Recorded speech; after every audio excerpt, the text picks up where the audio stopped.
తెలుసుకొని మానవుడు అంటే కేవలం పశుపక్షాది క్రిమి. ఈరోజు శుక్రవారం 10 తారీఖు 10వ నెల 2025 రోజులో పూర్ణానంద బ్రహ్మేంద్ర స్వామి వారు చెప్పిన ఉపన్యాసము అందరూ తిలకించగలరు, ఆనందించి జనన మరణ భయభ్రాంతిని పొడగొట్టుకోగలరు. జై గురుదేవ్. మోక్షాన్ని కలిగించే మహనీయులు గురుదేవులని భావించి మనం ఆ మోక్షాన్ని పొందిన గురువును దేవదేవునిగా విశ్వేశ్వరునిగా భావించి మహావిద్యానిధిగా భావించి ఆయన్ను చేరి శాస్త్రోక్తంగా అటువంటి సద్గురుదేవుడు అర్హుడైనటువంటి మహనీయుడని భావించి మన తను మన ప్రాణధనములు గురువుకు సమర్పించి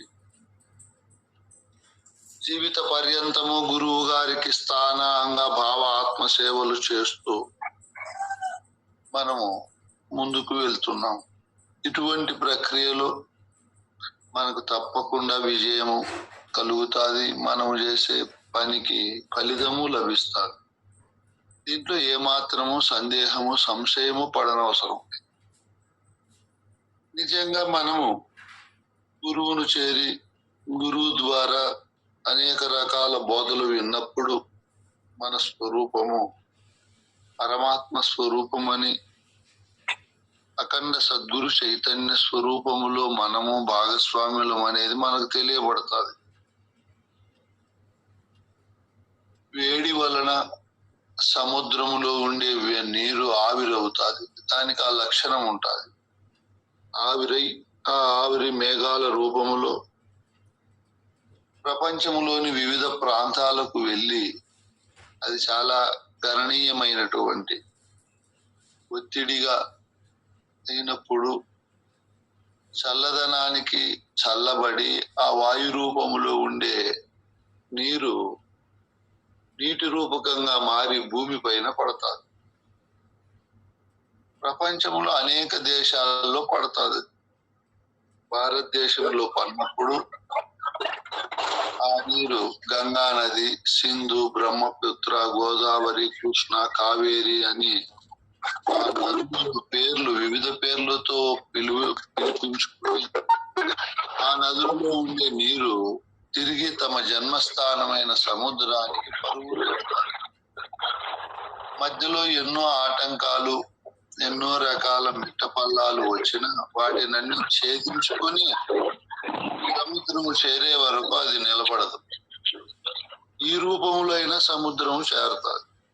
లేదా ఎక్కడైనా ఆశయం దొరికినప్పుడు నిలబడి అదే సూర్యకిరణాల వల్ల ఆవిరై తిరిగి ఆ ఆవిరి మేఘ రూపాలలో సముద్రం వైపు కొట్టి వెళ్ళి అక్కడ కూడా పరిశీలిస్తాయి.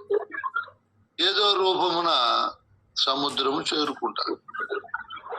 అదే అమెరికాలో మేఘ రూపములో వర్షం పడితే అక్కడ అమెరికాలో నదులకు పేర్లు వేరుగా ఉంటాయి.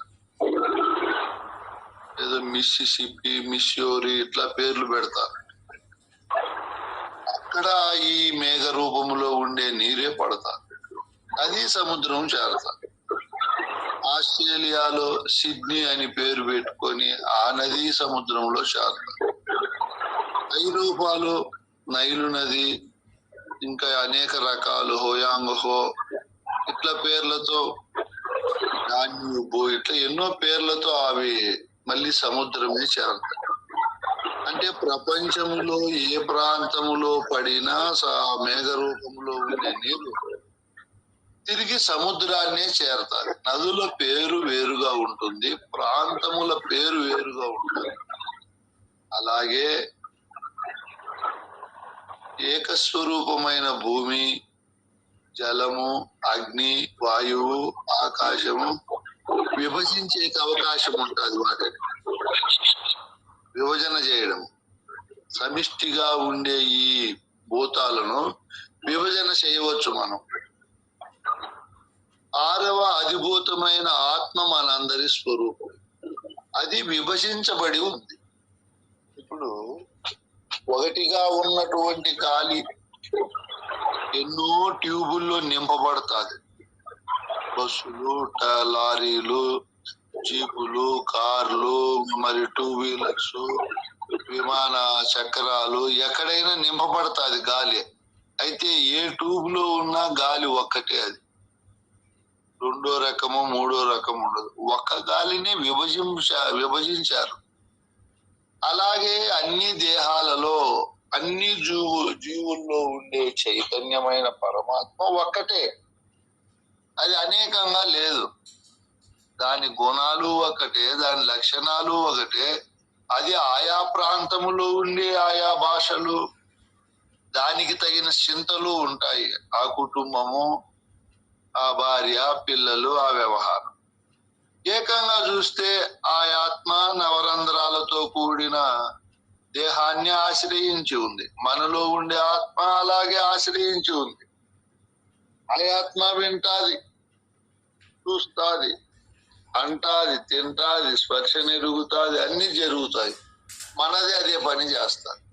అయితే భావాలు వేరుగా ఉంటాయి. వాటన్నింటికీ బాల్య, కుమార, యవన, వార్ధక్య దశలు ఉన్నాయి. మనకు ఉన్నాయి, పుట్టినోళ్ళకు ఉన్నాయి, పుట్టబోయే వారికి ఉంటాయి. ఎవరికైనా ఈ లక్షణాలే ఉంటాయి. దీన్ని మనం సమిష్టిగా చూసినప్పుడు, ఓహో, ఇదంతా కూడా భిన్న భిన్నాలుగా ఉండిన పదార్థము ఒక్కటే. ఆ ఒక్కటే పరమాత్మ స్వరూపము. అందులో నేను కూడా భాగస్వామిని, నేను దానికి వేరుగా లేను అని గురువు గారు నీకు అనిత్యమైన వస్తువులు నీవు కాదని, దేహము నువ్వు కాదు నైనా, ప్రాణము నీవు కాదు నైనా, ఇంద్రియములు నీవు కాదు నైనా, మనస్సు గాని బుద్ధి గాని నీవు కాదు నైనా, ఇదంతా నీ శరీరములో చెప్తున్నాడు, నువ్వు కాని వస్తువు. ఇప్పుడు బయట చెప్తాడు గురువు, నువ్వు కాని వస్తువు. ఇదిగోనైనా జలము, అగ్ని, వాయువు, ఆకాశము, పృథివీ, ఇవన్నీ నీవు కాదు నైనా. పైన కనబడే నక్షత్రాలు, గ్రహాలు, ఉపగ్రహాలు, ఉల్కలు, తోక చుక్కలు, దుమ్ము, ధూళి, శిలా శకలాలు, ఆయిస్ట్రాయిడ్లు, ఏమేమి అనురూపకంగా ఏమేమి ఉన్నాయో అవన్నీ నీవు కాదు నైనా. నీవు అన్ని జీవుల్లో ఉండే చైతన్యమైనటువంటి పరమాత్మ స్వరూపము, నీ స్వరూపము అని గురువు మనకు భిన్నత్వము నుంచి, ఖండఖండ భావాల నుంచి వేరు చేసి అభిన్నమైన అఖండమైనటువంటి పరమాత్మ స్వరూపము నీవు అని చెప్పు. ఇప్పుడు మనము గురు సన్నిధానంలో వీటన్నింటి నుంచి విడుదలయ్యాము. శరీరము నేను కాదని తెలుసుకున్నాము, శరీరమును వదిలిపెట్టాం భావములో. నేను శరీరము కాదు, నేను ప్రాణము కాదు, మనస్సు కాదు, బుద్ధి కాదు, ఇంద్రియములు కాదు అని మనము కాని వస్తువులన్నింటినీ భావములో వదిలిపెట్టేశాం. ఎందుకంటే ఈ పరమాత్మైన వస్తువు తాను కాని వస్తువులను మోహించింది. ఇంతవరకు గురుబోధ వినంత వరకు తాను మోహించిన ఏ వస్తువు అయినా అనిత్యమే, నిత్యము కానే కాదు. తాను ప్రేమించినటువంటి తల్లి, తండ్రి, భార్య, బంధువులు, సోదరులు, ఆ తరువాత అవ్వ, తాతలు, మరియు తాను పెంచే జాతి కుక్కలైనా, తాను ప్రేమించే పిల్లులైనా, తాను ప్రేమించే బంగారైనా, పొలమైనా, ధనమైనా, ధాన్యమైనా, చివరికి ఇక్కడికి వచ్చినప్పుడు తాను ప్రేమించే దేహమైనా, ఇవన్నీ అనిత్యమే, నిత్యము కానే కాదు. ఇంతవరకు అనిత్యమైన వస్తువులను తన స్వరూపముగా భావించి జీవిత పర్యంతము వాటికై ఎంతో తాపత్రయపడినటువంటి మనము గురు సన్నిధానానికి పోయినప్పుడు గురువు ఎందుకు బిడ్డ నువ్వు కాని వస్తువుల పైన నీకు తాపత్రయము, వాటి పైన తాపత్రయం వదులు, నీవైన పరమాత్మ స్వరూపం నిన్ను నువ్వు తెలుసుకోనైనా. ఇది ఆ నీరు మనం చెప్పుకున్నట్లు, ఆ టైర్లలో ఉండే గాలి చెప్పినట్లు, మనము ఆ టైర్ ట్యూబ్ పగిలిపోయింది అనుకో, గాలి ముందు తన జన్మస్థానంలో కలిసిపోతుంది. ఈ నీరంతా తిరిగి తమ జన్మస్థానం చేరుకుంటారు. అంటే అనిత్యమైన వస్తువులన్నీ నేను కాదు, నేను పరమాత్మ స్వరూపం అని ఎవరైతే గురువు వారు సాక్షాత్ పరమాత్మ స్వరూపులై తన యొక్క జన్మస్థానము. ఇందాక అమ్మగారు చెప్పారు, నేనే అన్నిటికీ మూలమైన పదార్థము. నాకు ఇంకొకటి మూలము లేదు, ఇంకొకటి నాకు పుట్టుక స్థానము లేదు, ఇంకొకటి నాకంటే ఘనమైన పదార్థము లేదు. అన్నిటికంటే ఘనమైన గొప్పైన గురుస్థానములో నేనే ఉండాను అని ఎవరికైతే తెలియబడుతుందో వారికి భిన్న భావాలు పోతాయి, అనిత్యమైన భావాలు పోతాయి. శాశ్వతానందమైన శాశ్వత స్థితిని పొందిన భావజాలములో నిర్మలాంతఃకరణ కలిగి ఉంటారు. ఇప్పుడు అర్జునునికి కృష్ణుడు తాను శాశ్వత వస్తువునయా, చైతన్య పరమాత్మ స్వరూపుడు నేను, దేహం అనే క్షేత్రము నేను కాదు. కనబడే ఈ దృశ్య పదార్థం అంతా కూడా నశించిపోయే స్వరూపం ఏది నేను కాదు. నశించకుండా ఉన్నటువంటి పరమాత్మ స్వరూపమును నా యందునే దేవతలు, కిన్నెరులు, కింపురుషులు, యక్షులు, గంధర్వులు, రాజాది రాజులు, చక్రవర్తులు, ఋషులు, యోగులు, భోగులు, శరశాపధరులు, భీకరులు, కరులు, హరులు, నరులు, గిరులు, చెరులు, మృగములు, పక్షులు, మొత్తం ఈ సృష్టి అంతా నా యందునే ఉంది. ఏక పదార్థమైన పరమాత్మ స్వరూపమైన నా యందున మొత్తం అంతా ఉంది నాయన. మనం బాగా ఆలోచన చేసి చూస్తే అక్కడ కృష్ణుడు నా యందున ఉంది అని చెప్పాడు గురుకృప వలన. ఆయన సాందీపుడు అనే ఒక మహా సద్గురువును సేవించి ఆ గురు సన్నిధానములో పొందినటువంటి ఈ భావాలను, ఈ గురుబోధను, గురుబోధ అనగా ఏమి నాయనా? మేల్క స్వామి, మేల్క బోధ అంటే మేల్క. ఇప్పుడు ఇంకా పెద్ద బోధ ఎక్కడా ఉండదు సృష్టిలో. గురుడు బోధించే బోధే పెద్ద బోధ. అన్నిటికంటే పెద్దదైన పరిపూర్ణముల గురించి చెప్తాడు. అన్నిటికంటే పెద్దదైనటువంటి ఆత్మ అయినటువంటి గురువును గురించి చెప్తాడు ఆయన. చూడు, రెండు పెద్దవే. ఇది చూస్తే సృష్టిలో అన్ని వస్తువుల కంటే పెద్దగా ఉంది ఆత్మ అనే గురువు. ఈ ఆత్మ అనే గురువుకు పెద్దది పరిపూర్ణం, గురువుకు గురువు అది. ఇంత పెద్ద పెద్ద వస్తువుల గురించి చెప్తాడు కాబట్టి గురువు చెప్పే బోధను గురు బోధ అంటారు. అమ్మగారు చెప్పినట్టు గురు బోధ అంటే గురువు పరిపూర్ణమును గురించి చెప్తాడు, మనం పెద్దదైన. ఆ తరువాత ఎరుకను గురించి చెప్తాడు గురువు గారు. ఆ తరువాత ఎరుకను భావములో విడిపిస్తాడు. ఇది మిథ్య, ఇదే కళ, ఇదే లేకనే తోసినటువంటి వస్తువునైనా దీనిపైన కూడా నువ్వు ఆశ పెట్టేయి, వదిలిపెట్టేయి అని చెప్తాడు. గురుబోధ అనగా మనకు చెప్పారు పెద్దలు. ఆయన గురుడు గురుబోధ ఎరింగించెడి వేళ్ళ శిష్యుడు ఎరిగిడి వేళ్ళను, ఇరువురు వైశ్వానర కర్పూరమవలి వెలిగి అవల పడజూపరు, నేను నీవిక్కడ తెలియమోయి పరిపూర్ణ మెరుకాల బోధించి ఎరుకాను విడిపించుటే గురుబోధం చెరుగుమో. గురుబోధ అంటే పరిపూర్ణమును ఎరుకను ఎరిగించి ఎరుకను విడిపించుటే గురుబోధ. ఇక్కడ మనం గురువుల దగ్గర ఈ బోధ వింటున్నాం. ఇంతకంటే పెద్దదైన బోధ లేదు, ఇంతకంటే గొప్పదైన బోధ లేదు సృష్టిలో. బోధలకు బోధకు బోధ ఇది గురు బోధ. సృష్టిలో ఏమేం బోధలు ఉన్నాయో ఆ బోధలకే బోధ ఇది, ఆ బోధలకే గురు బోధ.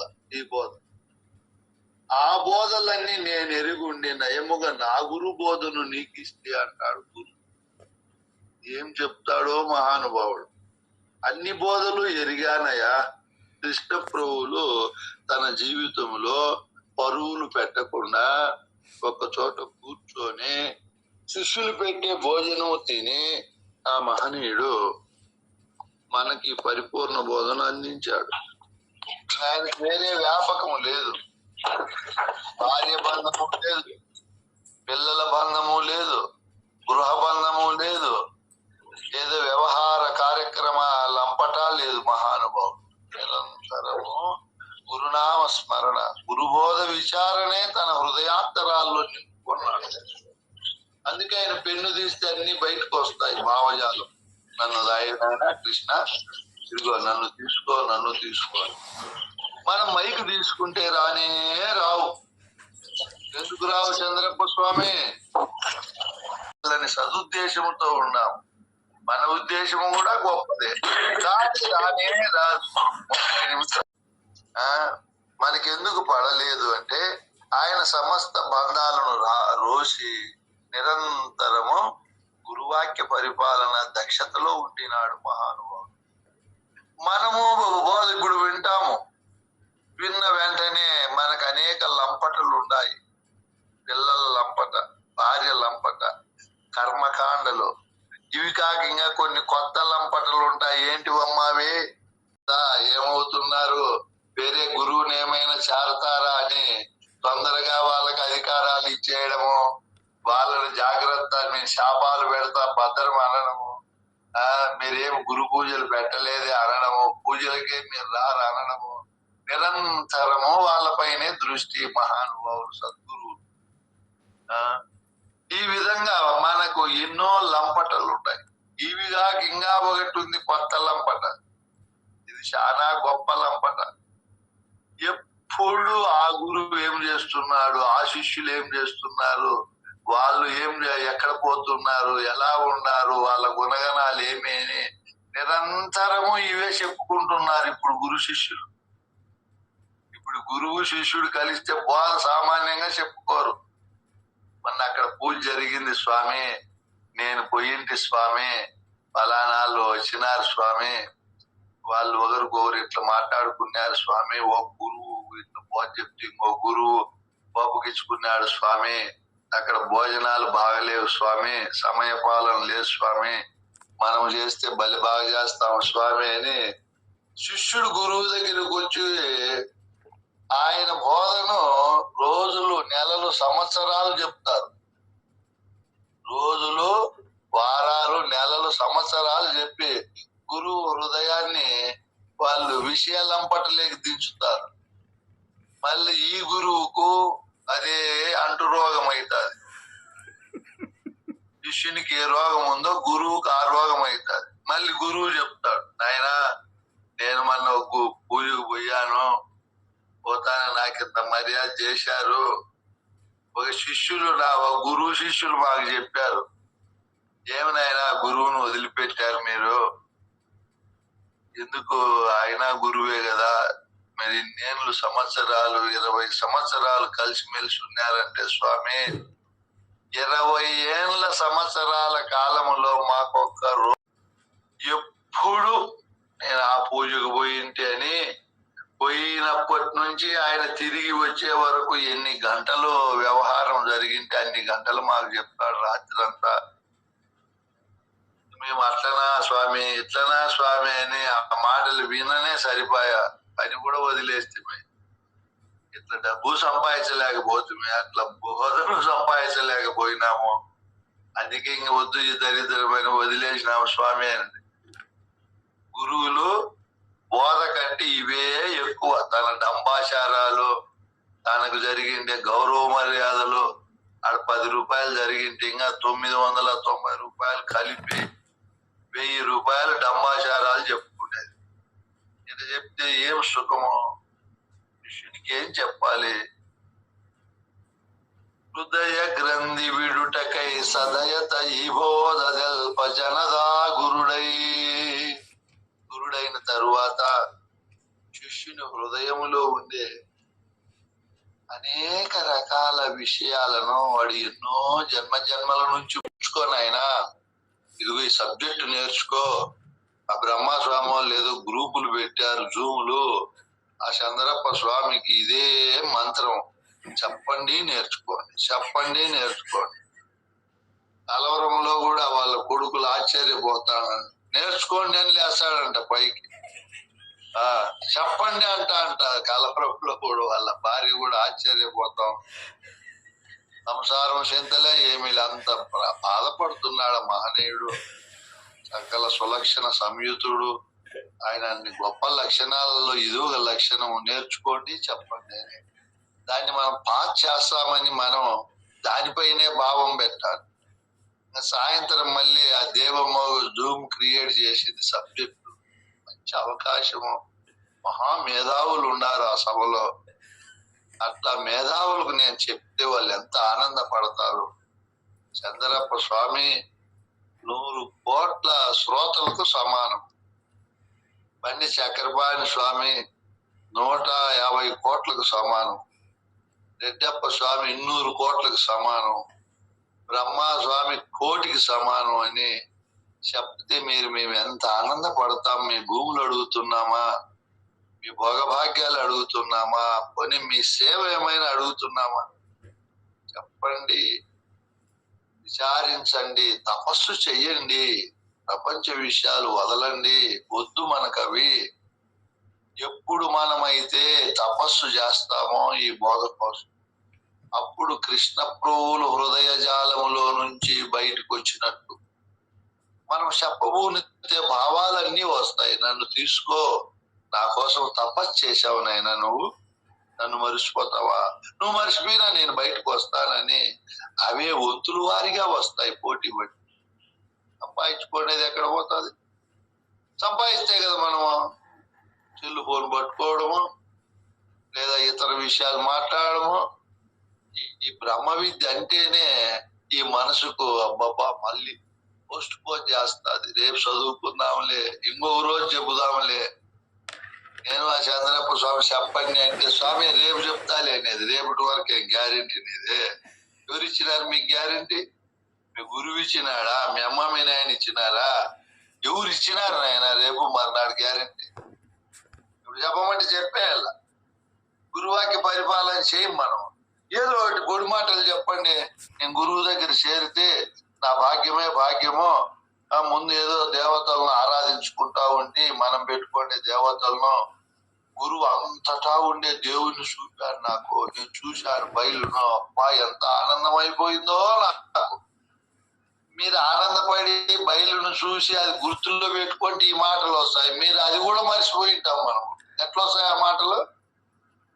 ఏమి నేర్చుకొని చెప్పమంటారా? వింటా ఉంటే అబ్బా గురువును భక్తి చేస్తే ఎంత లాభం ఉంది, ఏందుంది ఈ గురువుకు చేసే భక్తిలో?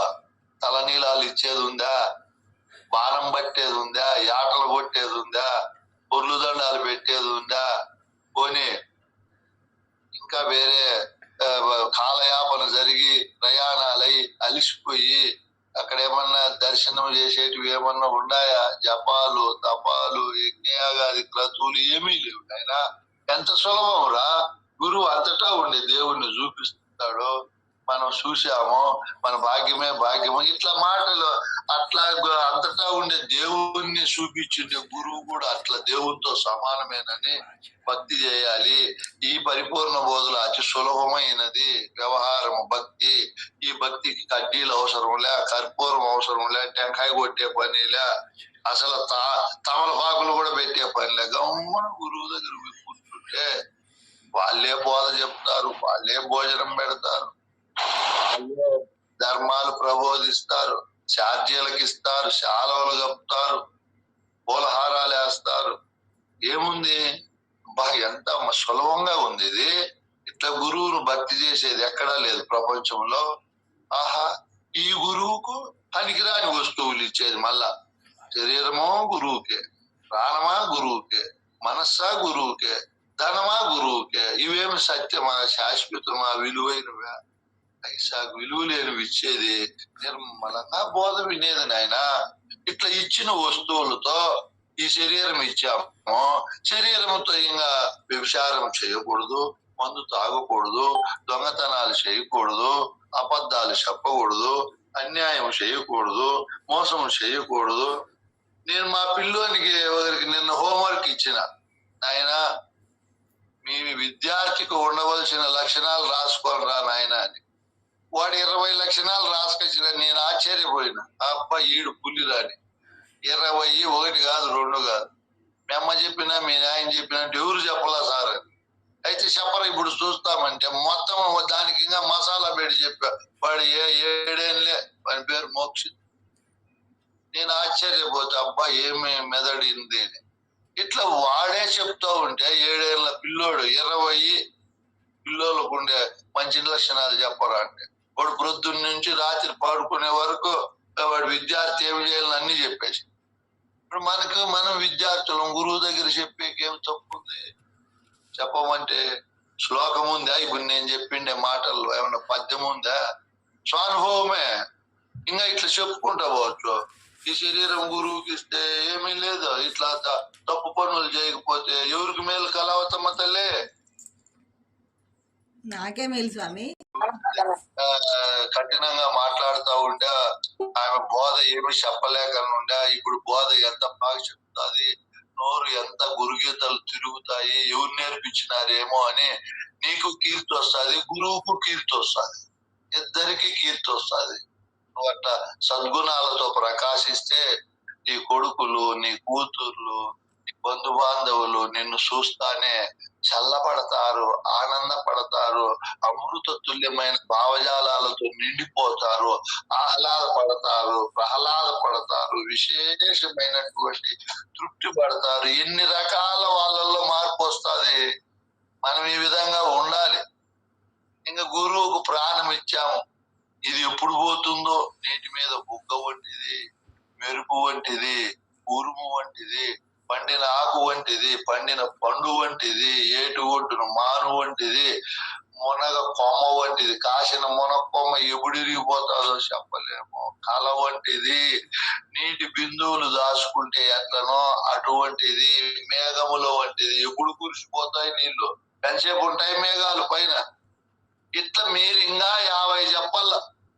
నేనేదో 8, 10 చెప్తే మీరు 50 చెప్పి ఏదిరా ఎక్కడి నుంచి తెచ్చినారు ఈ ఉపమానాలని ఆశ్చర్యపడాల.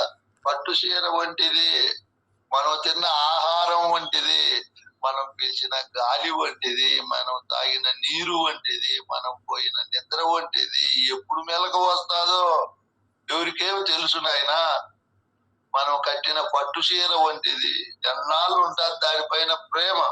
మనం కొన్న కారు వంటిది, ఎన్నాళ్ళు ఉంటుంది ప్రేమ.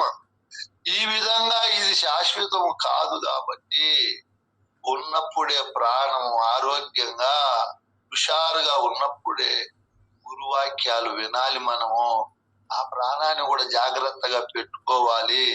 దానికి భయాందోళన కలిగించకూడదు. సమయం కాకుండా సమయం తప్పించి నీరు పెట్టకూడదు, అన్నం పెట్టకూడదు, నిద్రను కూడా సమయానికి నిద్రపోవాలి.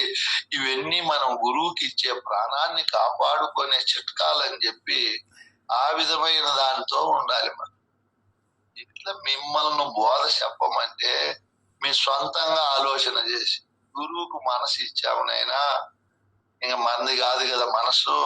మన మనసు గాని మనసు ఎందున నాదని, నేనని, నా జాతి, నా కులము, నా మతము, నా రూపము, నా యవ్వనము, నా ధనము, నా సంపద, నా బోధ, నా విద్య, నేను సకల శిష్టాచార గరిష్ఠుడనని చెప్పి నా పదవి, నా హోదా ఇవన్నీ ఏమీ లేకుండా మనసులో అన్ని తీసివేసి మనసులో ఏం పెట్టుకోవాలి నాయన? గురుబోధనే 116 సబ్జెక్టులు పెట్టుకోవాలి, ఖండార్థాలు పెట్టుకోవాలి. పోయమ్మా ఈ గురువులు మళ్ళీ దొరుకుతారా మనకు? జనన మరణ ప్రవాహము ననచును ఈ బోధ పట్టుడని సాధువులు ఇచ్చిన నొల్లకుండి వారలు జనినప్పుడా బోధ మీద జనించి ప్రేమ వెదకెదారండి జన చేస్తలేమా. ఇదిగో జనన మరణం అనే ఘోర సంసార బాధను తప్పిస్తాది పరిపూర్ణ బోధన. అయినా బాగా విన్ను. ఆయన ప్రొద్దున్నే జూమ్ లేక 5కే రానాయన, సాయంత్రం 6:30కు రానాయన, బ్రహ్మస్వామికి ఎన్ని పనులున్నా వచ్చి చెప్తున్నాడు కదా, మళ్ళా స్వామి దొరుకుతాడా? ఇప్పుడే 54 ఏళ్ళు వయసు అయిపోతా ఉంది, మళ్ళా దొరకడు కదా. అది ఎక్కడో ఎప్పుడు బ్రహ్మ విద్య పరిపాలనలో తిరుగుతుంటాడు. ఇప్పుడు ఎట్లా మనకు దొరికినాడు, విందాముండు అని చెప్పి మేమెంత ప్రేమతో ఎంత మీరు విద్యను నేర్చుకొని ధరించి జనన మరణ ఘోర సంసార బాధను పోగొట్టుకొని అన్ని కాలాలలో బోధామృతంతో జీవించాలని మేము ఎంత తాతహలాడుతున్నామో, మేము తాతహలాడే దానికంటే 100,000,000 రెట్లు ఎక్కువ ఈ బోధ పైన ప్రేమను చూపాలి, మక్కువను చూపాలి, శ్రద్ధగా వినాలి. ఏముంది తీసుకొని చెప్పమంటే పొడి మాటలతో దంచుకుంటారు. ఏముంది, విన్నారు కదా మీరు. ఇంకా మసాలా పెట్టి ఓ గురువుకి ఇట్లా భక్తి చేయాలనా, పూలు పండ్లు కడ్డీలు కర్పూరం కాదు, శరీరము ప్రాణము మనస్సు ధనము సమర్పించి భక్తి చేయాలి.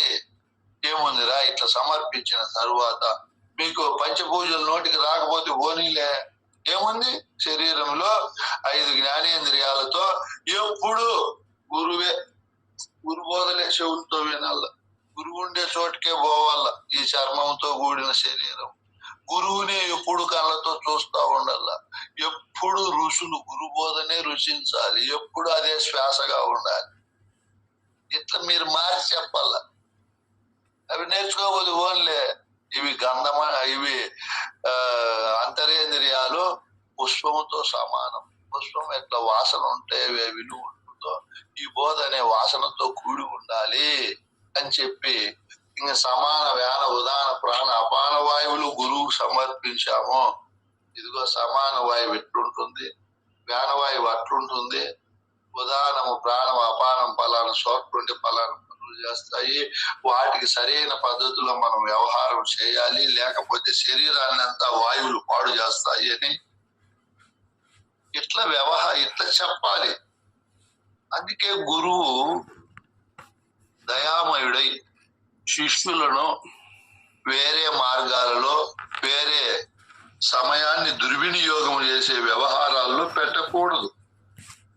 గురువు ఎప్పుడు మేల్కొల్పాలి శిష్యుని, అనేక కోణాల్లో మేల్కొల్పుతూ ఇతర విషయాలు మన పొద్దునైనా, ఇతర ఆలోచనలే మన పొద్దునైనా అని కోణాలలో శిష్యునికి ఈ బోధే చెప్పాలి. తన హృదయంలో ఉండే ఈ సామాగ్రిని, ఈ మాలిన్యాన్ని, ఈ అజ్ఞానాన్ని, ఈ అవివేకాన్ని, ఈ అవిద్యను, ఈ అభిమాన దురహంకారాలన్నింటినీ సమూలంగా ఒక్కొక్కటే తీసేయాల గురువు. ఇంకా వేస్తారు అది గురువులు వాళ్ళ హృదయాలలో ఇంకా వేసేటి చాలా ఉన్నాయి. తన గొప్పతనము, తనకు జరిగినటువంటి సన్మానాల గురించి ఏంటి అవన్నీ తిక్క పనులు. ఎప్పుడు బోధే చెప్పాలి గురువు చేసే పని. మీరు ఎప్పుడు బోధనే వినాలి. స్వామి చాలా పనులు. నా దగ్గరికి ఒక శిష్యుడు వచ్చేదినో ఎప్పుడో వాళ్ళ మాటలు వీళ్ళ మాటలు చెప్పేది. అటు చెప్పకూడదు నాయన. గురువు మనసును ఖరాబ్ చేయకూడదు నాయన. గురువు నిర్మలాంతఃకరణతో ఉంటాడు. గురువు దగ్గర మౌనంగా ఉండాలి. శిష్యుడు మితంగా మాట్లాడాలి, సత్యంగా మాట్లాడాలి. గురువు అంటే భయభక్తులతో ఉండాలి. గురువు చెప్పేది వినాలి. కానీ ఈ శిష్యుడు గురువుకే బోధ చెప్తాడు, దాంట్లో ఏమి సారం ఉండదు.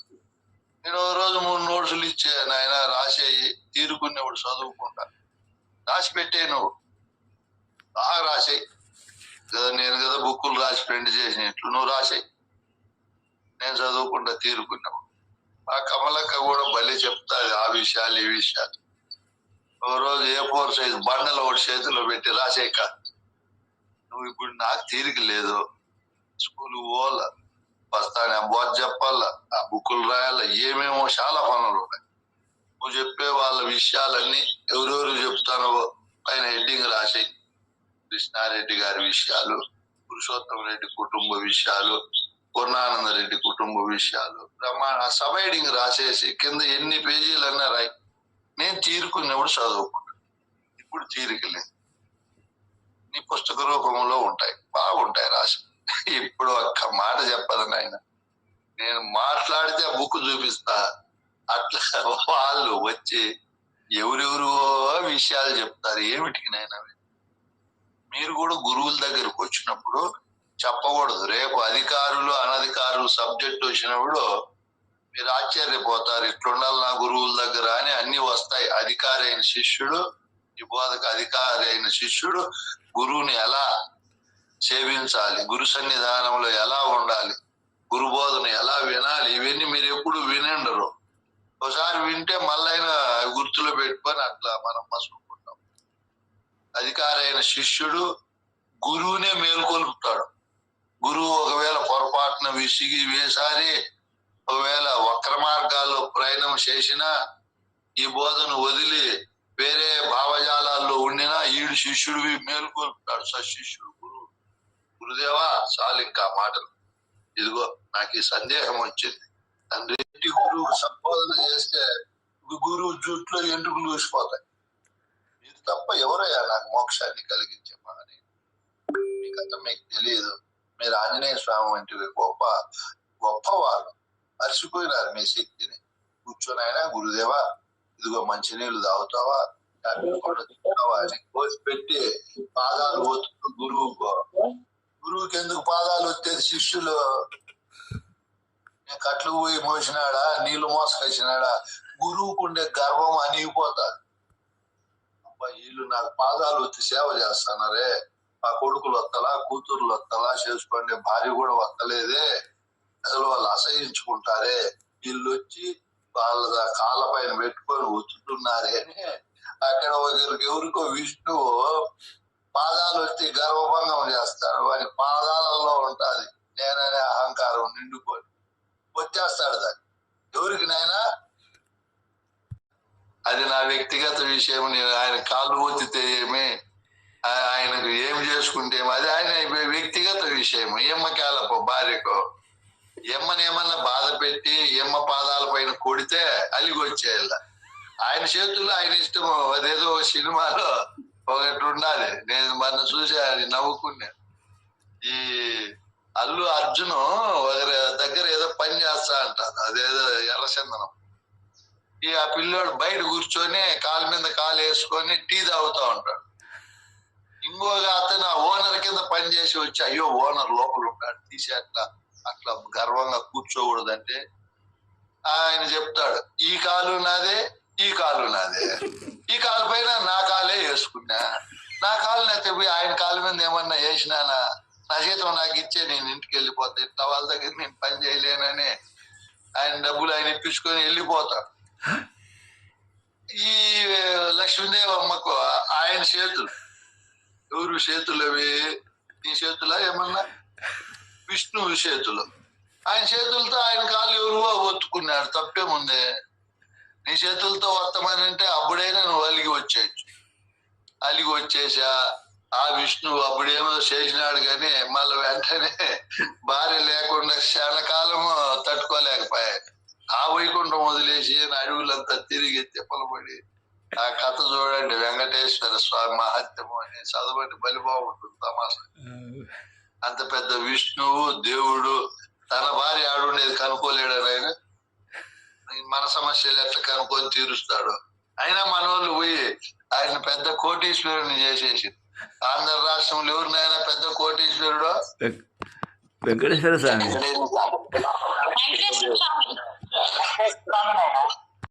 వైకుంఠంలో అంటే పావుల లెక్క రోజు ఆదాయము ఉండదు ఆయనకి. ఇప్పుడు నిమిషము ఆదాయమే, సెకండ్ ఆదాయమే. పనే చేసే పనిలే, వ్యాపారంలే, పెట్టుబడిలే, ఉద్యోగంలే, అట్లా పైకి పెట్టుకొని నిలబడుకోని ఉన్నాడు. మనోళ్ళు పోయి సంపేసిరి, ఉండీలు నిండేసిరి, బంగారు టన్నులు ఉంది, వెండి ఉంది, కోట్లు డబ్బులు నిలబెట్టి అయినారు. ఇప్పుడు ఆయనకి ఇస్తారు వీళ్ళు మన భక్తులు 1000, 10,000, 100, 200 ఇస్తే నామోసి 1000కి తక్కువ వేయకూడదు స్వామి గుండీలు అని వేలు వేసేస్తారు. ఇంత రేంబోళ్ళు కష్టపడి చెప్పే గురువు ప్రాప్తి ఉండదు. చూడమడి ఎంత విచిత్రమో. ఈ స్వామికి ఎతికి పాత నోట్లు. నేను ఒకసారి పూజకు పోయింది చెప్పినానే మీకు, ఏమి లేకుండా పోయినా ఛార్జీకి వచ్చేదోడు ఇస్తాడు లేదు. ఆ శిష్యులు ₹1 వచ్చేదోడు 100 ఇచ్చినారు, ఆ 100 చినిగిపోయింది. ఇదే నా ప్రాప్తంలో ఉందని కండక్టర్కి ఇస్తే, ఇది మాకెందుకయ్యా చినిగిపోయిన నోటు, వేరేది అన్నారు. వేరేది ఉంటే కదా ఇచ్చేకే, గురువు తిప్పలు చెప్పేకి లేదు. ఈ విధంగా మనకు గురువులకు అచల గురువులకు ప్రాప్తం లేదు. వెంకటరామ స్వామికి ప్రాప్తం ఉంది. బంగారు వేస్తారు, ఆయనకైనా ఛార్జీలు ఉన్నాయా, మినరల్ వాటర్ తాగాలన్నా, ఏమన్నా రైళ్లలో ఎక్కి టీసీలను బేరమాడాలన్నా, బస్సులు ఎక్కి కండక్టర్లతో బేరమాడాలన్నా, మేము అచల గురువులు ఎక్కడ చూసినా బేరమే. 2000 అడిగితే 1000 కాడ నుంచి పోయి వారి బాబుకిచ్చుకునేడికి చేసి ఎన్నెన్నో సమస్యలన్నీ చెప్తే సమయం అంతా ఎక్కువైపోతుంది. ఇక్కడ ఎందుకు మనం చెప్తున్నామో, ఈ గురువుకు ఎవరైతే పాదాలు ఒత్తుతారో గురువుకి అహంకారం అలిగిపోతాడు. చెప్పండి స్వామి, బోధ మీరు బోధామృతం చెప్తారు. మీరు ఎంత బాగా నేను తెలుసుకున్నాను మీ కృప వల్ల. ముందు నా స్వరూపమేమో నాకు తెలియదు, అంతటా ఉండే దేవుని కథ తెలియదు. మీరు నా పైన చూపిన దయాదాక్షిణ్యముల వలన నేను తెలుసుకున్నానని గురువుతో ఇంత శిష్యులు మాట్లాడాల, చెప్పాల తాను తెలుసుకోండి. గురువు ఆనందపడతాడు. నా దయ వల్ల తెలుసుకున్నాడా ఈ పిల్లవాడు, ఈ శిష్యుడు, నన్ను ఈ విధంగా శ్లాఘిస్తూ స్తుతిస్తున్నాడా అని కరుణామయుడై గురువు మేలుకొంటాడు, అనహంకారుడైతాడు. సవ్యంగా సరళంగా శిష్యుడు లేనప్పుడు నేర్చుకుంటాడు. గురువు కూడా ఫలానా శిష్యుడు వస్తాడు అడుగుతాడని ఇప్పుడు శిష్యుడు బాగుపడతాడు, గురువు బాగుపడు. మనం శిష్యులము ప్రశ్నలతో పోము, ఏమిటితో పోతాం గురువు దగ్గరికి? ఏమేమో విషయాలు ఎత్తుకొని పోతాం. పోయినాల నుంచి కక్కి కక్కి కక్కి అవన్నీ విషయాలను గురువుకు అంటు రోగం వచ్చేడుగా చేస్తాం. మనం కక్కినామని గురువు కక్కుతాడు. అట్లా నాయన, నేను అట్లా అనుకోండి నాయన, నిజమే ఆ గురువు అట్లా వాడే, ఆ శిష్యులు అట్లా వాళ్ళే, ఇదంతా అంటు రోగంగా మారిపోతుంది. అందుకే ఈ రోగం పెరగనీయకూడదు. మనం ఆ రోగాన్ని సంపూర్ణంగా నిర్మూలన చేయాలి. సన్నిధానంలోకి వెళ్ళి అద్భుతమైన వచన భావాలతో గురువును శ్లాఘిస్తూ, స్తుతిస్తూ, భజిస్తూ, కీర్తిస్తూ, స్మరిస్తూ గురువును వశం చేసుకోవాలి. వశీకరణ మంత్రాలు ఉండాలి మన దగ్గర. మన దగ్గర ఎక్కడా లేవు వశీకరణ మంత్రాలు. భార్యను వశం చేసుకోము, పిల్లలను వశం చేసుకోము, తల్లిదండ్రులను వశం చేసుకోము, అత్తమామలను చేసుకోము, ఎవరిని వశం చేసుకోము. అందరూ తుతు అనే పని, అందరికీ చెడ్డే. ఎందుకు? మన గర్వము, మన మాట తీరు, మన వృత్తి ప్రవృత్తి వ్యవహారాలు అన్ని ఆ విధంగా ఉంటాయి. అట్లా ఉండకూడదు.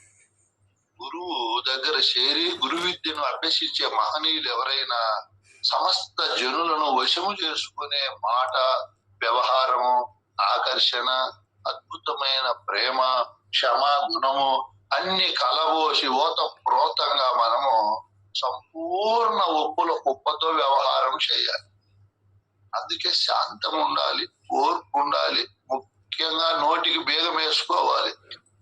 వేసుకొని చూడండి. మరి మీకు మనమే నిర్ణయించుకుందాం. 40 రోజులు మాట్లాడకూడదు. రోజుకు నేను 22 మాటలే లేదా 21 మాటే మాట్లాడాలి, లేదా రోజుకు 40 మాటలే మాట్లాడాలి. నిర్ణయించుకొని మాట్లాడుకోండి. ఇంకా తగ్గించుకోండి. కాల ప్రవాహంలో 12 మాటలే.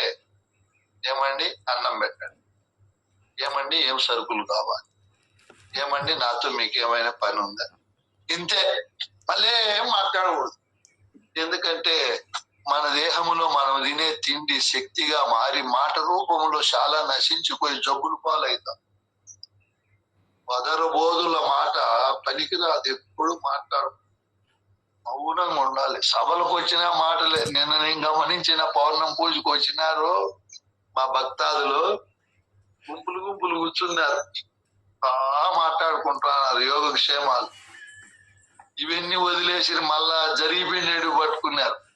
చిన్నప్పుడు ఎద్దులు ఇట్లుంటా ఉండే, సేద్యం ఇట్లా ఉంటా, ఇప్పుడు అది లేదు ఇది లేదు అని. గురువు నేను ఫస్ట్ వచ్చినప్పుడు ఇట్లా బోధ చెప్పినాడు, మళ్ళీ నేను ఇది తెలుసుకున్నానని ఆ 2-3 గంటల టైంలో ఒక్కరు కూడా మాట్లాడుకో. నేను తిరుగుతా పని పని చేసి గమనించిన ఆ మాటలే రాల. ఆ మాటలే రానప్పుడు బోధ చెప్పమంటే ఎట్లా చెప్తారు?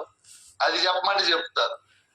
అదే చెప్పుకుంటున్నారు వాళ్ళు. నేను నవ్వుకుంటా ఇప్పుడు వర్షాలు ఎట్లా పడతా ఉన్నా, పంటలు ఎట్లా పెడతా ఉంటే ఇప్పుడు పండించే వాళ్ళు ఎవరు ఉన్నారు? ఏంటేంటివన్నీ అవే అట్లా సంబంధమైంది. గురు సన్నిధానం లేకొచ్చాయి మాట్లాడుకో.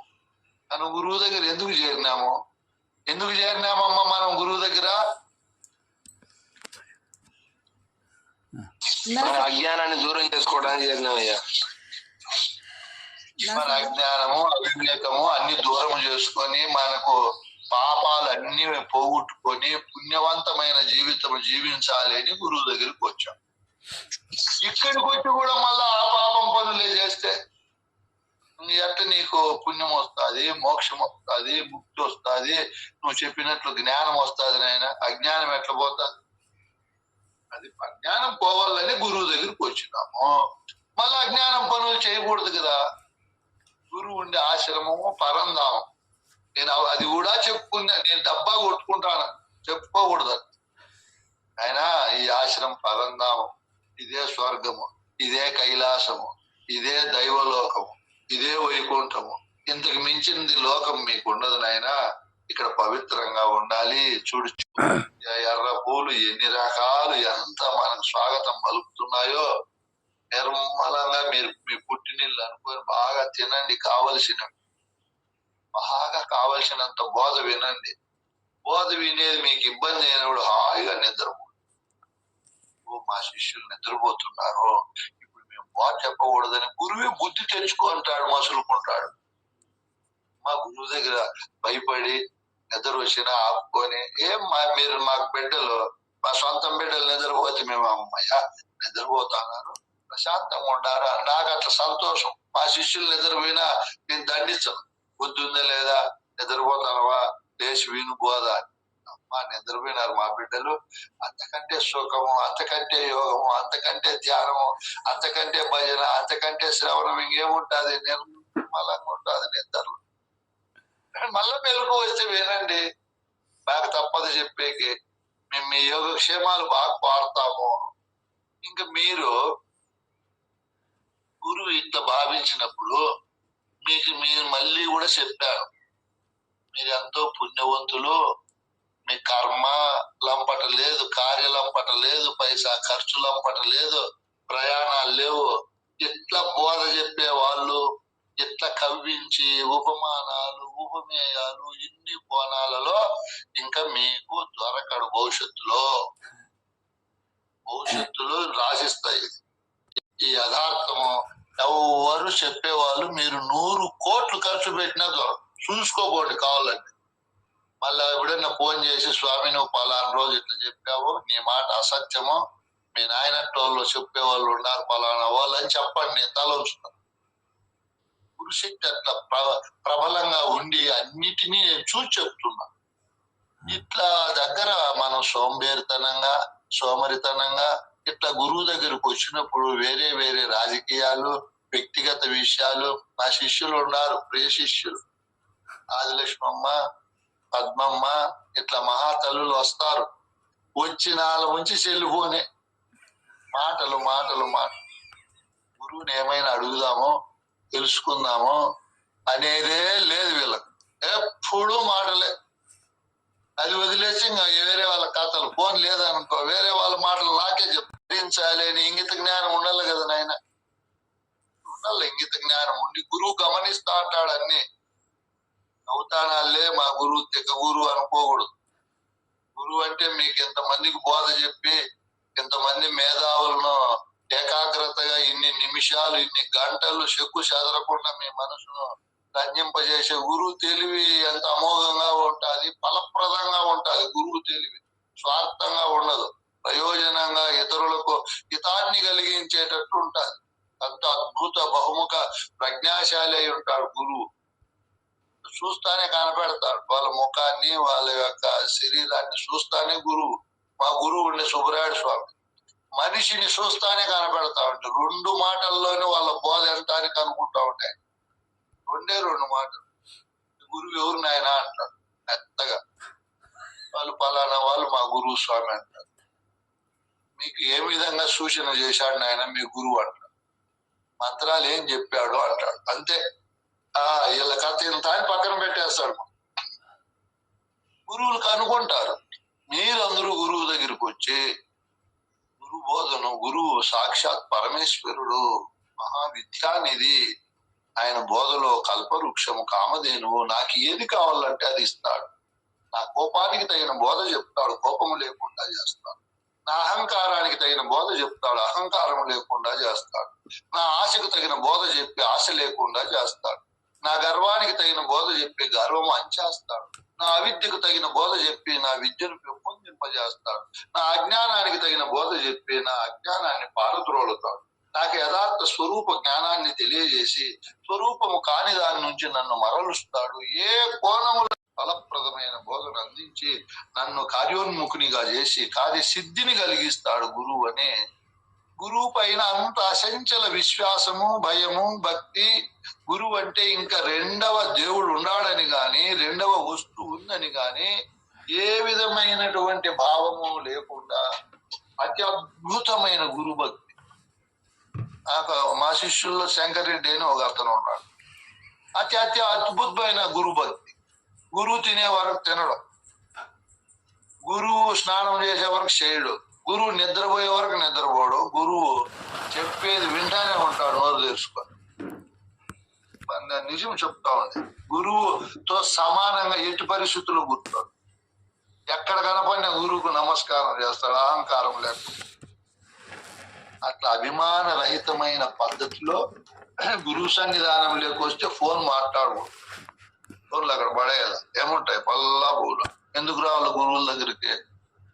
మీ కార్యాలు అన్ని పెట్టుకొని గురువు దగ్గరికి రాకూడదు. అన్ని కార్యాలు అయిపోసుకొని గురువు దగ్గరికి వచ్చి నువ్వు రోజు ఉంటావో 2 రోజులు ఉంటావో నెల ఉండు, విను బోధ ఆఫ్ చేసేయి, చెప్పు స్వామి అని అడగల గురువు. గురువు కూడా బేకారిగా అక్కడ ఇక్కడ చెట్లకి నీళ్లు పెట్టుకుంటా ఏముందిలే అని చెప్పి ఎగతాళిగా ఉండొచ్చు. గురువు కూడా గురువుని మీరే కట్టడి చేయాలి. స్వామి నేను వచ్చాను అదే పనిగా, ఈ పుస్తకం వినాలని ఉండాను, మీరు చెప్పండి స్వామి అనాలి. గురువు ఇంత లోకాభిమానం వదిలేసి, లోక వ్యవహారాలు, సుఖాలు, సంతోషాలు వదిలేసి మీకోసం ఇంత కష్టపడినప్పుడు మీరు గురువుని వాడుకుంటే తప్పే ఉంది. మీరు నా దగ్గరకు వచ్చిన నేను తప్పు చేయనప్పుడు నాకేం భయం? లోకం కూడా అనుకోనిలే అనుకుంటాను. మీకోసం ఇంత త్యాగం చేసినప్పుడు మీరు గురువుని వాడుకోవాలి. నేను ఒకరు ఉద్దేశించి చెప్పడం లేదు. ఇది చంద్రప్ప స్వామి దగ్గరికి శిష్యులు పోయినా కూడా, చక్రపాణి ఆయన దగ్గరికి పోయినా, రెడ్డప్ప స్వామి దగ్గరికి పోయినా, ఎక్కడికి పోయినా కూడా శిష్యులు ఈ విధంగా ఉండకూడదు, ఈ విధంగా ఉండాలి అని చెప్తున్నాను నేను. ఎందుకంటే ఇంత ఘనమైన బోధ చెప్పే గురువు లేనప్పుడు మీ కోరిక కలిగింది అనుకో, ఎవరు మీ కోరికను తీరుస్తారు? జనన మరణ ప్రవాహము ననసును ఈ బోధ పట్టుడని సాధువులైన గురువులు ఇస్తే, ఇప్పుడు నాకు తీరిక లేదనో, పని ఎక్కువ ఉందనో, మళ్ళీ రాపో స్వామి అంటే వారలు జనినప్పుడు ఆ బోధ మీద ప్రేమ జనిస్తే మళ్ళీ ఎట్లా మీకు ఎవరు తీరుస్తారు? మీ కోరిక, మీ సందేహము, మీ సంశయము ఎవరు పోగొడతారు? వాళ్ళు ఉన్నప్పుడే తెలుసుకోవాలి కదా. మళ్ళీ ఎట్లా దొరికినారు మన అదృష్టము? అన్ని రకాల విద్య చెప్పే గురువులు, నిస్వార్థపరులు, ఫలాపేక్ష రహితులు, చంద్రప్ప స్వామి గాని, చక్రపాణి స్వామి గాని, ఈ జూమ్ లో ఉండే రాజిరెడ్డి స్వామి గాని, ఎవరైనా సరే గురువులుగా ఉండేవాళ్ళు మిమ్మల్ని ఏమైనా డబ్బులు అడుగుతారా, సేవ చేయమని అడుగుతారా?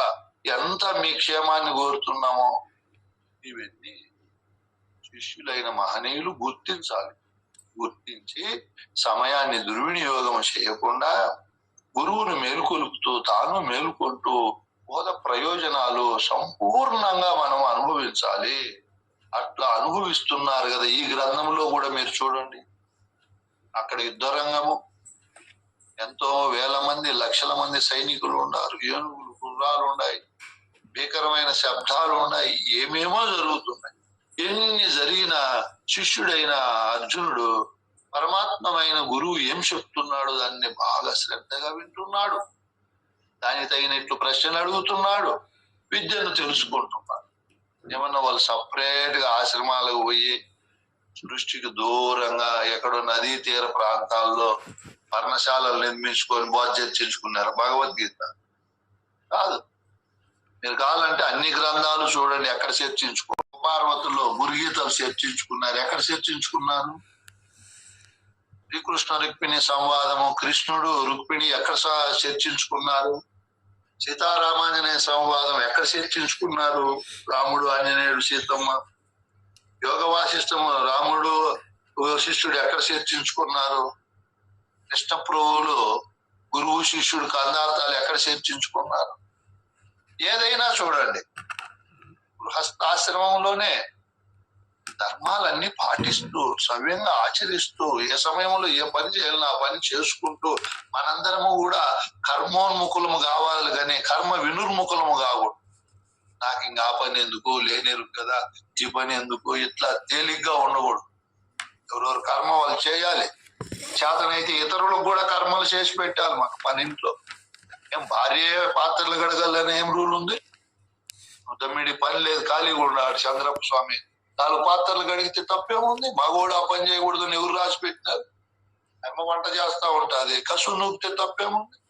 కర్మ చేయాల, గర్వపడకూడదు. చంద్రప్ప స్వామి మర్చిపోయే మాటలు, మన పాత్రలు మనం కడగాలి, మన వంట మన ఖాళీగా ఉంటే మనము భార్యలతో గురువే భార్యకి ఎంత సహాయపడతాడు, ఎంత సేవ చేస్తాడు మహనీయుడు అని మన శిష్యులు ఇళ్ళకి పోయి వాళ్ళు చేయాలి పనులు.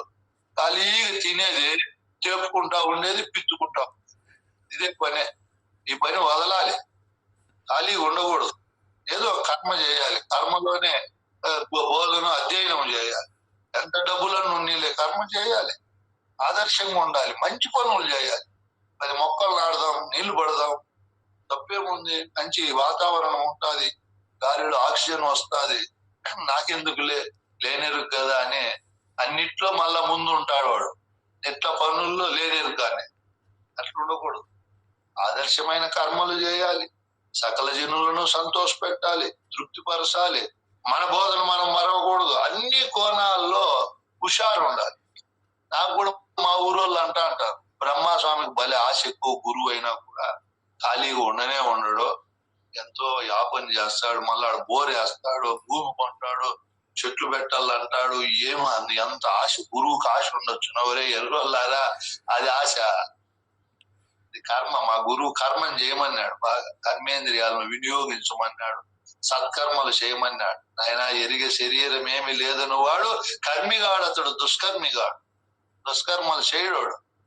ఎరుక లేనిదని బాగా తెలుసు, ముందు లేను వెనుక లేను మధ్యలో ఇది కొన్నాళ్ళు లేని బాగా తెలుసు. మనకు తెలిసినా మనం ఎందుకు చేస్తున్నాము?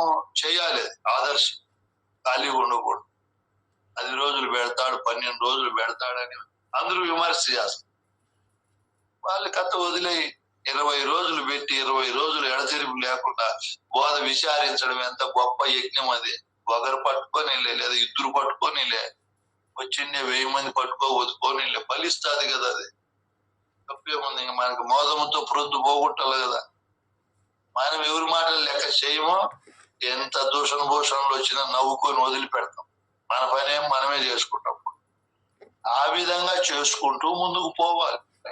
మీ అందరిలో ఉత్సాహం ఉండాలి, ఉబలాటం ఉండాలి, మరియు చేయాలనే ప్రేరణ ఉండాలి. ఆశయం పైన, లక్ష్యం పైన ఎక్కువ శ్రద్ధ, ఎక్కువ ఆహ్లాద, ఆపేక్ష, దాన్ని పొందాలనే కార్యోన్ముఖమైన కార్యసిద్ధిని జయించే తత్వం ఉండాలని ఇన్ని మాటలు చెప్పుకుంటున్నాము. ఇక్కడ అర్జునుడు అవన్నీ కలిగి ఉంటాడు, కలిగి చూశాడు విశ్వరూపాన్ని. ఆయన ఎప్పుడో ఒకసారి చూశాడు అప్పట్లో కూడా. ఎప్పుడు ఆ యుద్ధ రంగంలో కృష్ణుడు చూపిస్తే చూశాడు. ఇక్కడ మీరు, మనము, నేను ఎంత పుణ్యవంతులమో రోజు చూస్తాను. ఆహా, గురువు చూపించాడు కదా, నేననే పరమాత్మ తెల్లవారి బ్రహ్మ ముహూర్తం అంటే ఆ టైంలో బ్రహ్మం అనే పరమాత్మ బయటకు వస్తానే దానిపైన విశ్వరూపం కనపడతాడు. ఇప్పుడు చంద్రప్ప స్వామి పరమాత్మ ఎందున భార్య కనపడతాది, వస్తానే ఇల్లు కనపడతాది. అది మీ ఊరి పేరు ఏం పేరునైనా బండ్లు అన్ని కనపడతాయి, దీక్షితీయం కనపడతాది, ఎదురుగా ఉండే వాళ్ళ భార్య ఫోటో కనపడతాది. ఉందా? తీసేసినావునైనా? ఉన్నాయి సార్, ఉన్నదయ్యా. విశ్వరూపమైన పరమాత్మ యందు బ్రహ్మస్వామి మాటలు, జూమ్ లో ఉండే వాళ్ళ పాటలు, వాళ్ళు చెప్పే బోధలు ఎంత కనపడుతుందో. ఇంకా ఎక్కడెక్కడ పోతాడో, హైదరాబాద్ లో నా కొడుకులు ఉండేది ఎక్కడ స్వామి? హైదరాబాద్ ఉన్నప్పుడు హైదరాబాద్ కోసేసింటారు, క్యాన్సర్ వచ్చి కన్నులు కోసేసింటారు, చెవులు కోసేసింటారు, రొమ్ములు కోసేసింటారు, కొంతమందికి చేతులు కోసేసింటారు. ఎక్కడ? Cancer hospital. ఏమిటి కోసేసినారు చెప్పండి? ఏ రోగం? క్యాన్సర్ వచ్చి ఎట్లొచ్చింది? గుట్టకాలు నమిలి, పొగ తాగి, కట్టుమూరి నమిలి, సారాయి తాగి ఆ రోగాలు వచ్చినాయి. ఎవరైతే తాగి సావద్దని రాని ఆ బొమ్మలు కూడా ఏం చూపిస్తున్నారు పాపం సినిమాలలో. ఆ ఇదేది సిగరెట్లు ప్యాకింగ్ పైన గుట్టకాలు అయినా తినేస్తున్నారు. కొద్ది ఎంత త్యాగం ఉంది చూడు వాళ్ళకు. మేము ఎంత బోధ చెప్పినా మీకు వైరాగ్యం ఉండదు, ఎంత బోధ చెప్పినా కూడా వైరాగ్యం ఉండదు. వాళ్ళకు బాగా ఫోటోలు చూపించినా నా కొడుకు తాగేసి వస్తాడు. నేను ఇట్లా అనకూడదేమో, సారీ నాయన. ఎంత బాధ చెప్పండి, మళ్ళీ ఎంత బాధపడుతున్నా. నిన్ను చూస్తే ఎవరో అవి నమ్మలేదు, నువ్వు నమ్మలకూడదు. నాగరికునివి అనాగరికులు నమ్మలేరు, అవి నమ్మలొద్దు అని. సరే స్వామి అని మాట ఇచ్చి ఇది నిజంగా జరిగిండేది. మళ్ళీ ఒక 2 ఏళ్ళు కనపడినాడు నాకు. అప్పుడప్పుడు కనపడతా అన్నాడు, మళ్ళీ కొంతకాలం కనపడలా. మళ్ళా బాగున్నావా నాయనా స్వామి అంటే, ఎవరినైనా స్వామి అంటాను నేను. బాగున్నాను ఏమి ఎగటాలిగా మాట్లాడతాను అంటే పక్కన ఉంటాడు. ఎగటాలి కాదు, గుట్టకాలు నవీన్ నాలుగు అర్థం కోసేసినారు స్వామి. అవునా నాయన అంటే అవును అని తలకాయ ఇస్తానే. ఏమిరా నీ కర్మ నమలద్దని చెప్పింది కదా. అట్టోళ్ళకి ఏం చేయాల? వాళ్ళ భార్యలు బుద్ధి ఉండే వాళ్ళు అయితే కారం పొడి కలిపి ఆ గొట్టాల్లో, జ్యూసుల్లోనో మజ్జిగలోనో అది కలిపి గొట్టంలో పోయకుండా కళ్ళల్లో పోయేళ్ళ. వాడు ఏమి ఇట్లా పోసినావంటే అయ్యో పొరపాటు అయిపోయి ఎన్నాళ్ళని సూటుగా పోస్తుంది, పోసి సూటు తప్పిపోయింది అని అలా. అంటే మానుకోడంటే ఇప్పుడు కూడా ఆ అర్ధం నాలుగుతో కుదరలేదంట నన్ను లేక. అక్కడెక్కడ తెడ్డాక అట్లా పని చేస్తుంది కదా నాలుగు, ఇప్పుడు పని చేసేది మానుకునేది. ఆడుకునేటివి ఉన్నాయి, కొట్టుకునేటివి ఉన్నాయి, చంపుకునేటివి ఉన్నాయి. ఆ గాజాలో, పాలస్తీనాలో, ఇజ్రాయిల్ 1200 మంది ఒకటే చంపి ఒకటే రోజు చంపేసి 1200 మంది. వాళ్ళు వచ్చి 70-80 వేల మందిని ఏళ్ళను రోజు మా మతం గొప్ప, మా దేవుడు గొప్ప అని. అప్పుడన్నా ఆడ కొంతమంది చనిపోయినారు. ఆ యుద్ధంలో ఏమేమి జరిగిందో రోజు తలలు తెగిపోతున్నాయి. రోజు పేపర్ చూడండి, ఫస్ట్ పేజీలు ఏముంటాయి? హైవేలో లారీ కింద పడి కారులో 8 మంది హఠాన్ మరణము. నిన్న ఓ పేపర్ చూశాను ఈ మధ్య. తమిళనాడులో ఓ రాజకీయ హీరో రాజకీయంగా పార్టీ పెట్టింటే జనాలు పోయినారు. ఆయనకు ఉదయం 10కి వస్తానన్నా అంట, సాయంత్రం 7 గంటలకు పోయినా అంట. ఆ మహానుభావుడు ఎట్లా వాడో, వారికి ఎట్లా వీళ్ళు ఓట్లు వేస్తారో, వీళ్ళకి బుద్ధి ఉంది అనుకోవాలనో లేదో. అంతవరకు నీళ్లులే అన్నములే. 10కి చెప్పినాడు, 11కో 12కో 1 గంటకన్నా పోవాలి కదా. 7 గంటకు పోయి బోధ చెప్తా చచ్చిపోయింటే వాళ్ళను పరామర్శ చేయకుండా చెప్పేది బోధ చెప్పేసి వెళ్ళిపోయారంట. ఆయన అక్కడెక్కడ పోయి ఫ్లైట్ ఎక్కి వాళ్ళ ఇంటికి మళ్ళా సూర్నే వచ్చిన పరామర్శ. ఆయన రాజకీయ నాయకుడా? దయా దాక్షిణ్యము కరుణ లేదు. 40 మంది శవాలాడు పడిపోయింటే నువ్వు బోధ చెప్తావా? నాకు పార్టీకి ఓట్లేయండి, మిగతా పార్టీలు మంచివి కాదు. ఆరోగ్య పార్టీ మంచిది. వాడు హీరో. తమిళనాడులో కొన్ని కోట్ల మందికి వాడు అభిమాన నాయకుడు. ఏమైపోతా ఉంది లోకం నాయన? ఎక్కడ పోతా ఉంది? చివరికి ఏమైపోతాది? మీరే ఆలోచన చేయండి. వాడు ఆ నాయకుడు. చెప్పేకి లేదులే నాయన, ఇవన్నీ చెప్పుకుంటూ పోతే సమయం ఇప్పటికి అయిపోయింది. ఈ విధంగా మనం అన్ని ఈ విశ్వరూపంలో కనపడుతున్నాయి నేననే వస్తువు. ఇంకా ఎన్ని కనపడతాయో, ఎన్ని రకాలుగా ఉందో లోకము. నేను ఇవే కొన్ని వర్ణించినాను.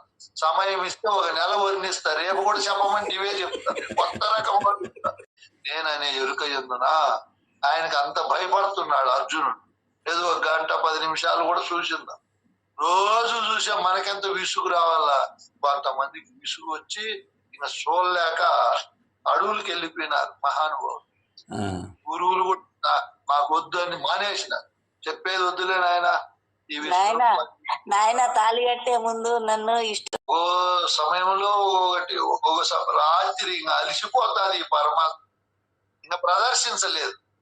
ఇంకా వద్దు నాకు ఈ సృష్టి అని 9:30-10 అయితే ఇంక యారామాయణ వద్దని ఇంకొక విశ్వరూపంలో కనపడేది ఒకటి ఉన్నది. ప్రపంచమే కనపడలా, యాక్సిడెంట్లు అయిపోతున్నాయి. సెల్ ఫోన్ ఒకటి పట్టుకున్నాడు మానవుడు. ముందు టీవీ పట్టుకొని ఉండా, ఇప్పుడు సెల్ ఫోన్ పట్టుకున్నాడు. రేపేం పట్టుకుంటాడేమో. 24 గంటలు ఇదే, దాంట్లో మాట్లాడేది చేత్తో పైకి కిందికి అనుకుంటాడు. నేను సార్ నువ్వు సెల్లు చూస్తావు కదా సార్ అన్నాడు మా శిష్యుడు ఒకడు స్కూల్లో. ఇంకా చూడలేరా నాయన అని. ఇప్పుడు సెల్లు తీసుకుంటే వాడే నా గురువు. సార్ అన్న చూడండి అన్నావు కదా సార్, మళ్ళా చూస్తాను. ఎవరెవరే మాట తప్పినా పొరపాటు అయిపోయిందిరా శిష్య, ఇంకా చూడని అక్కడ పెట్టేసేది, ఆఫ్ చేసేసి. ఎప్పుడు ఫోన్లో వస్తాడు వాడు, తీసుకుంటే చాలు ఎముడాక అట్లా వస్తాడు. మాట ఇచ్చిందా నేను, నాకు వాడు గురువు అనుకుంటేది. నిర్మలంగా బుక్ మాటలు చెప్పి తీరిక సమయంలో నిర్మలంగా ఉండేది. ఇప్పుడు ఈ విధంగా ఈ నేననే విశ్వము యొక్క ఈ రూపాలన్నీ కనపడుతున్నాయి. ఈ రూపములు లేకుండా చివరికి మా అర్జునుడు చెప్తాడు, నువ్వు కొంచెం ముందుకు పోతాను. ఇప్పుడే చెప్తున్నాడు అనుకో, నేను చూడలేను, నాకు భయమేస్తా ఉంది స్వామి, ఈ విశ్వరూప సందర్శనమే నాకు వద్దు అని. ఇప్పుడు మనము కూడా చూసి చూసి చూసి విసుగొచ్చేయాలి. అర్జునుడికి ఉత్తమ జాతి శిష్యుడు కాబట్టి క్షణాల్లోనే, ఆయనకు నిమిషాల్లోనే వైరాగ్యం వచ్చింది. నేను చూడలేను అన్నాడు. మనము చూడలేను అంటామా, చూస్తామా స్వామి? పరమాత్మ నా సన్నిధానములు ఈ విధంగా జరుగుతా ఉంది అని మన విశ్వరూపములో మనము చూసేది మానుకోవాలి. ఇప్పుడు ఏం చెప్తాను నేను బోధ?